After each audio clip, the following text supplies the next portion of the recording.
He's not saying anything.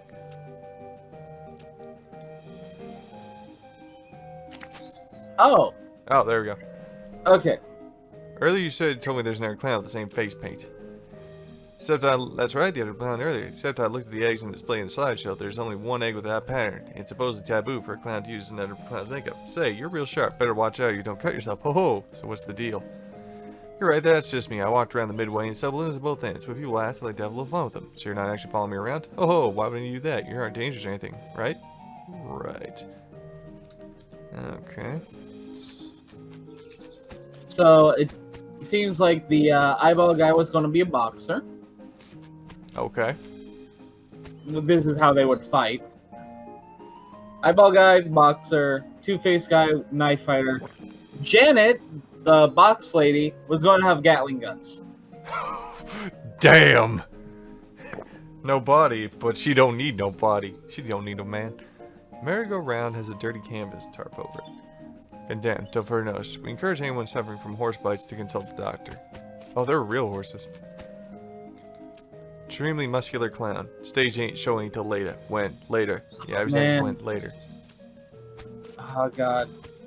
What, do we have to wait? I forget what the exact rules for that one are. Give me a sec. Do we have to buy one of everything? No, I don't think so.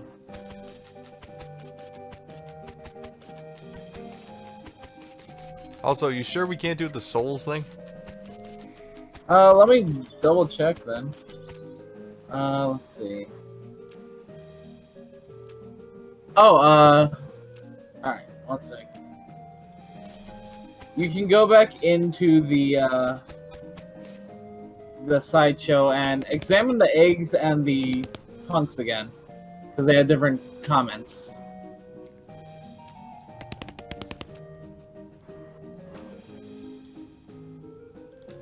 Okay, once out the vote, huge gloves. You lean closer and inspect the gross thing. Despite what the clown said, it certainly looks real, though it made experience. Peeking surreptitiously under the shelf, you don't see any device or electromagnet of such. Oh. Yeah. Ask the clown there if the eye guy can blink. About these people. Oh, wait. Why is he locked to a chair? Oh, you noticed that, did you? Real shame. That fella's a bit unpredictable. It's a violent spell once in a while. Don't worry about him. Keep an eye on him. I'll reset and do the blink. Does he ever blink? You mean wink? Nope, no eyelids. Gotta talk, but get a water over him once in a while so it doesn't get too dry. Does look a bit dry, now you mention it. Oh, yeah, again about that time. Excuse me for a minute. I'll look at the eggs again. Spectators more closely.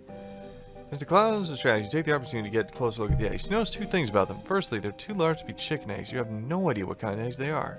Secondly, they've all been broken and now very meticulously glued back together. They almost look like they've been reassembled after something hatched out of them. You quickly step back as the clown guard returns. He gives you a fair amount of side eye, but doesn't say anything. Oh. These are the actual clown's eggs.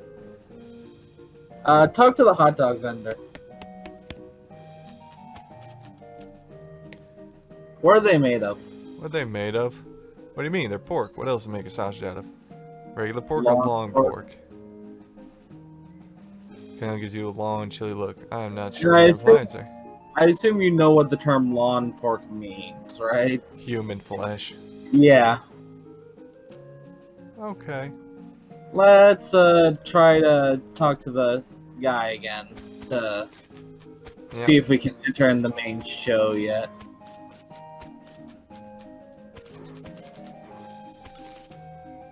Ticket, please. Ticket for what? Barnaby Bob Stunt Spectacular. Okay, what's that? Boss does a show. Yes? Yeah. What kind of show? Knife tricks mostly.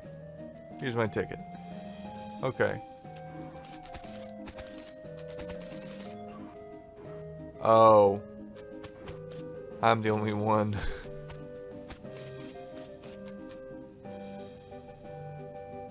Currently stage entry. Doesn't look like you want to go backstage. Have a seat. You take a seat, and a smattering of other patrons appear and sit down as well. After a minute or two, there's a crash of cymbals, and a clown runs in from the backstage curtain and jumps onto the stage. In contrast to the other clown's colorful clothing, he's relatively simple. Black wool trousers and a bright crimson shirt under a pale tan leather jacket, with a fringe on the sleeves and a red heart painted on the shoulder. His face paint is plain white without any accents and colors, contrasting his curled black mustache and thin goatee. A snappy silk top hat with a rakish tilt tops off his outfit. He doffs his hat and bows with a deeply theatrical flourish, and the small audience claps politely. Clap. Thank you, ladies and gentlemen, thank you, and welcome one and all to Barnaby Bob's Perfectly Normal Traveling Circus Sideshow. I hope you're all enjoying the attractions and distractions of our little traveling carnival. Now time for our star performance, the main attraction. Ladies and gents, put your hands together for a loud drum roll starts as he gestures to the curtain. The cymbals crash again, the clown puts on his hat back on with a chuckle. Me, Barnaby Bob. Applaud, I guess. Much obliged, much obliged. You're far too kind. Why, I haven't even shown you anything yet.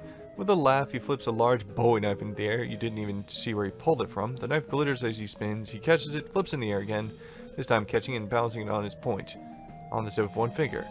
He holds that pose very still for a moment, then jerks his hand out of the way. The knife thunks into the wood of the stage floor deep enough that he has to give it a jerk on the side to side before he can yank the blade free. He winks broadly at the audience. Wouldn't be any fun if they weren't sharp, would it, ladies and gentlemen? He pulls two more knives from his jacket and begins with a flashing, elaborate knife juggling act. 3 spinning blades somehow turn into 4, and then his hat is added to the mix, floating lightly through the cascade of knives without a single scratch.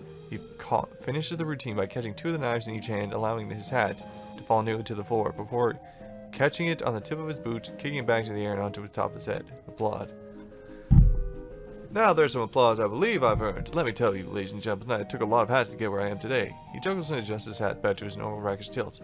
Now for the grand finale. For this I'll need a volunteer from the audience. A few hands go up, Barnaby Bob ignores them and looks directly at you. How about you, sir? Yeah, go ahead. Good, I like a brave one. Step right up to the stage. Your name, sir? Grizzly Gardner. It's a pleasure to finally meet you, Grizzly Gardner. Grizzly Justine Go.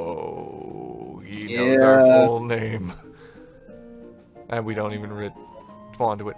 A couple of clowns haul a large wooden panel about 7 feet tall and 4 feet wide on the stage. They stand it up vertically behind you and stay there holding it steady. It has 2 holes slightly above waist level and a lot of knife marks. Press your back flat against the wood, please, and put your hands through the holes. You do so. The holes are just a fraction too high. It's not very comfortable, and then one of the clowns pulls your arms back tighter, ties them together with a row of hemp, so it becomes much more uncomfortable, for a variety of reasons. Don't worry, this is to make sure you don't have any sudden and unexpected movements. We wouldn't want that, would we? Fret not, son. Everything's under control. He steps up close to you and adjusts your collar, presses a little dust off your shoulders. My control. You know, Grizzly, we get a sharp customer through here from time to time, but my, you're the sharpest I've seen yet. However, I'd bet a shiny silver dollar I've got something up my sleeve that's even sharper. His pupils narrow to vertical slits as he grins at you, revealing rows of pointed yellow shark teeth. As he turns away, you can see that yellow heart on his shoulder of his little jacket is drawn with an arrow pointing through it and the word Mom. It doesn't look painted on. Free your hands. You struggle a little, but your hands are too tightly bound. The rough hemp rope digs into your wrist. Barnaby strolls to the other side of the stage and turns to face you. Now, don't worry. This will be all over soon. Just don't move. He has a knife on his hand again and gives it a few twirls and flips. Light reflection from the blade glitters in your eyes. Then, without warning, he hurls at you. Thunk. The knife hits the wood, and before you can even blink, a hair's breadth from your left ear. Stare him down.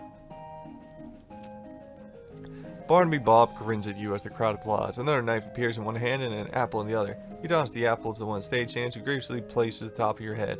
Time for the old William Tell routine, a bit of a cliche perhaps. There's a reason in his classics, eh, ladies and gentlemen? Take a deep breath. The crowd watches with rapt attention as he flourishes the knife. Spinning it and flipping it into behind his back, then faster than you can register, thock. Cold apple juice dribbles onto your hair and down the back of your neck. 2 for 2, what do you say, Grizzly? Shall we go for one more? Give me I'm gonna say stare him down.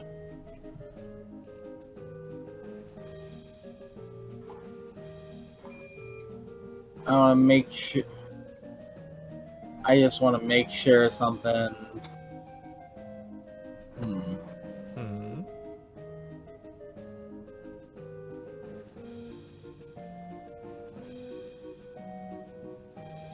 we're gonna have to fight him either way. Okay.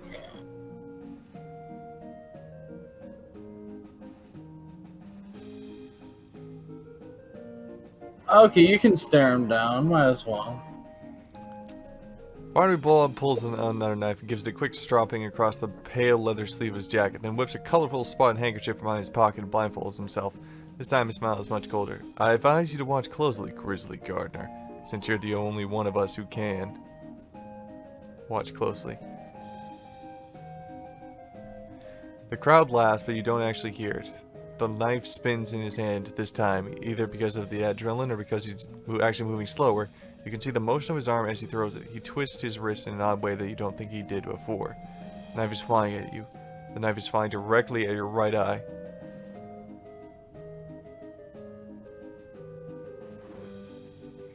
Don't move. Nah, I wouldn't move. The knife incredibly swerves at the last possible moment. Thunk. You can feel the wood shake from the force as he stabs the board. The metal is cold against your right cheek. The audience erupts into cheers. Barnaby Bob removes his blindfold and pumps a fist triumphantly. One of the stagehand clowns unties your wrist and helps you get your arms out of the holes. Bob takes your hand and raises it into the air victoriously. Well now, ain't you good sports, folks? As well as a brave target I've ever had. Take a bow, Grizzly Gardener. Take a bow. Did he just get... He gave us a coupon for a year's supply of dynamite. Yeah. That's not the only thing he'll give us if we might want to talk to him here soon. You bow to the cheering crowd, carefully keeping your eyes on Barnaby Bob. He bows as well, removing his hat with the elaborate flourish. And then he takes a slip of paper out of it. And as a token of appreciation, I'd like to give you our star volunteer a gift, a year's supply of dynamite. He's in good health. He hands you the coupon. The clown leans in close to whisper your ear. This is the only warning you'll get, boy. Barnaby Bob waves and blows kisses to the crowd as you climb down the stage and then appears through the backstage curtain. So, we're gonna go get that year's supply of dynamite and blow this place up, right? No. Are we gonna go back in and kill him? Go into the backstage. Okay. Feels like Raz's place. We need to be very careful here. What? Dude, if I muscle up and the Buffalo Bill shoots him, he's dead. No, because we can get some good stuff if we don't kill him. Fine. Alright. Probably examine. Okay. Be very careful. Peek in the window. You see Barnaby Bob sitting at a desk. Seems to be inspecting a large map, but you can't make any details from here. Kick in the door. FBI, open up! No. Knock politely. Come on in. Enter. You enter. Blech. You open the door and walk into Barnaby Bob's office. He looks up from his desk, surprised to see you. You? Here I thought I made myself perfectly clear the last time we met. And you knock politely and walk straight into the lion's mouth. You are either extremely brave or extremely foolish, boy. Both, I might hazard a guess. I've got some questions that might need answered. I do think I'm going to answer them. If I didn't find you amusing, I'd vanquish you off the face of this earth for what little you know already. I appreciate that, but I can't leave this situation unresolved. What curiosity to the cat is going to seem like a Sunday picnic compared to what I'll do to you if you anger me, boy. Go ahead and ask your questions, but bear in mind I've already gave you your fair warning. Who are you? No, do not click anything. Fine. What are you doing here is what you want to ask. What are you doing here? Straight to the heart of the matter. Well, I had you pegged as a clever one. So why don't you tell me? You're here for the cows. You're here because of the cows. Perhaps you got a brain rattling around in that skull of yours after all, boy. That's correct. The cows came home, as you say, and we followed them. Why? Why? Don't disappoint me now that you've impressed me, kid. Think about it. Your age-old enemy that you've been fighting since time out of mind. Dups and leaves? No farewell, no postcard? Wouldn't you want to know what the hell was going on? You don't know? Dear, oh dear, I've gone and said something I probably shouldn't have. Buddy, you're treading on some dangerously thin ice right now.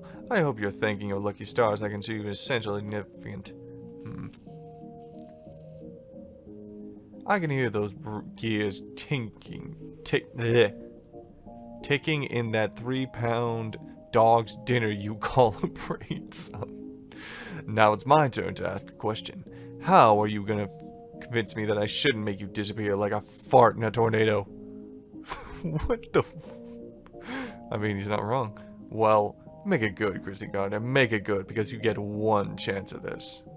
You need me. You need me? Do I now? What, pray tell, do I need you for? A freak show is already plenty full. There aren't enough of you to be an army. You're just a scouting party. You're reconnaissance. You're here to gather information. Yes, and you can't do that efficiently. Not the way you guys look. You stand out too much. You need a human scout. Don't you dare play games with me, Sonny Jim. You are talking to Barnaby Bob, Duke of Hell, and I can make your worst personal nightmares look like a choir of softly singing angels. Serious? I'm serious. I'm serious. Look, I'm not your enemy. The cows are. And if you're after the cows, not humans, then you aren't my enemy either. The enemy of my enemy? Can't imagine we'll ever be friends, Bob. But as long as it's mutually profitable, I think we can come to an agreement. You promise to leave the people out of this world alone, and I'll tell you anything I can find out about the cows. ... I gotta hand it to you, kid. You may well be the first human being to ever leave old Barnaby Bob speechless. We got a deal? Alright, I agree. We don't make any trouble for the humans. You bring me anything of interest you find about cows? Hell, if it's good, I might even pay you. Good. You're a smart fella, Grizzly Gardner. You ever be smart enough to know what'll happen if you double-cross me? Mama didn't raise a fool. Good for her. He shows you the map on his desk. There's a location circled in red, not far from Dirtwater Bark Tannery. This will get you started. There's an old tannery a ways south of here. Oh, that place. I pretty much cleared it out already. Did you now? Well, I must say I admire your initiative. If you found anything interesting in there, I'd sure appreciate a look-see. I'll get back to you. Alright. So he wants the Necronomicons. Well, talk to him. Casually approaches the scuttling. Killed some cows, I'm interested. I've limited reserves in both times. Killed some cows if you're interested in bounties. I'm delighted to pay you for proof of your kills, Grizzly Gardner. Let's see what he brought me. All 5 cow tongues. We get more money from him for cow parts than anywhere else, to be honest. That makes sense. Well, at any rate, there's a few cows who won't tell you more tales. Cow fangs. I'll fashion myself a necklace or something, I suppose. Brass rings. Ah, the shine of gold made all the shinier by spite. Well done. Cow soul fragments. He puts them in a jar. Well, now, they'll provide a little merriment in dull times.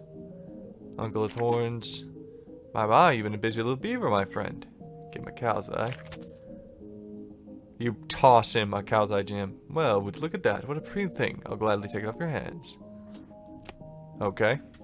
Alright, and we can talk about what we've been doing. Checked out that tannery you mentioned.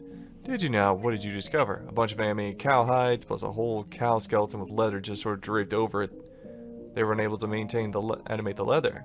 That's interesting, though. Not totally unexpected. There's more to it. There was leather that wasn't possessed. And we'd know if they could animate any old leather because of people's hats and stuff. I think it's just untanned hides. Well, now, that is information worth knowing.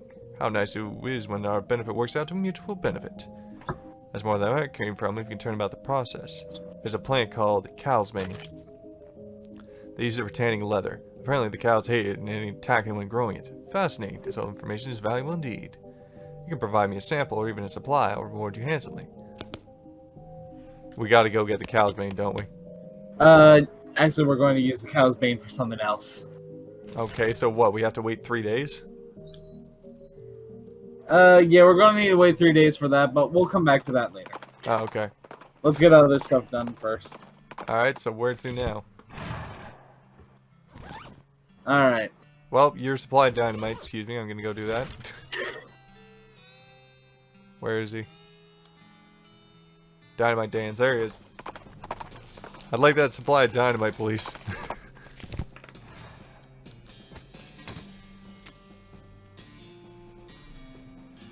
Wait, what? I have the thing. Do I not just talk to him? I have the... See if you can find the coupon in your stuff. Wait. Redeem it. You find the nearest authorized dynamite retailer and trade combo for the explosives you want. Open it. Sure. 52! Does one... Oh, a stick of dynamite a week? Well, I mean, 87. Yeah.